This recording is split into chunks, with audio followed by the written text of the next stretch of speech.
Hello, I'm Stuart Gatenby. I'd like to talk to you about ectopic heartbeat, and more importantly, what you can do to get rid of it. As you're going to read on the page below, mine actually started many years ago. I just started playing indoor soccer again after a 3-year break. It doesn't help that I'm very competitive, and I went back into it with great gusto. There's two things I noticed from a health perspective.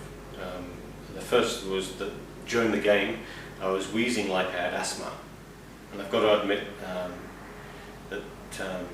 that was probably the start of the problem. And as you'll read in the program, that's one of the other symptoms that disordered breathing can bring to you.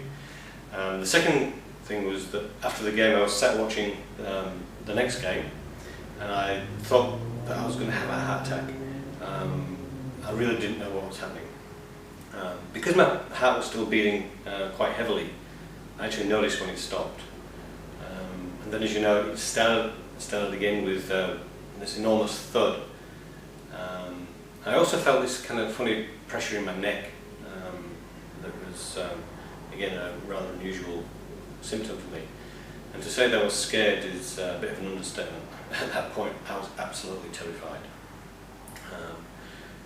I think that extreme of feeling at that time set me up for every time I next had a bout of ectopics, I got that same terrified feeling. And that was one of the reasons that really spurred me on to do some research into ectopic heartbeats. And that's led me to where I am today, helping others like yourselves with ectopic heartbeats and getting rid of them. Another reason was that I was really dissatisfied with the Western medicine approach. In my view, all they've got to offer are drugs, which only address the symptoms and not the cause, and surgery. Not that I was offered surgery at the time, but other people that write to me have. And I really found that it won't kill you, so go away and have a nice life comment from my cardiologist was very unhelpful. I couldn't live with my ectopics anymore, and that was the real incentive for me finding an alternative. And that's why I came up with the Breathe Easy program. Now, this program here has evolved over the last number of years into what it is today. It's today in its 5th incarnation, or update, and we've got an easy to follow, detailed, comprehensive program which can help you overcome your ectopics. So here it's got a number of modules, 3 of which contain the nuts and bolts of the breathing exercises that form the backbone of the program. And the other 5 contain background information on various aspects of contributing factors, how to avoid them. It's not all text, there are some pictures.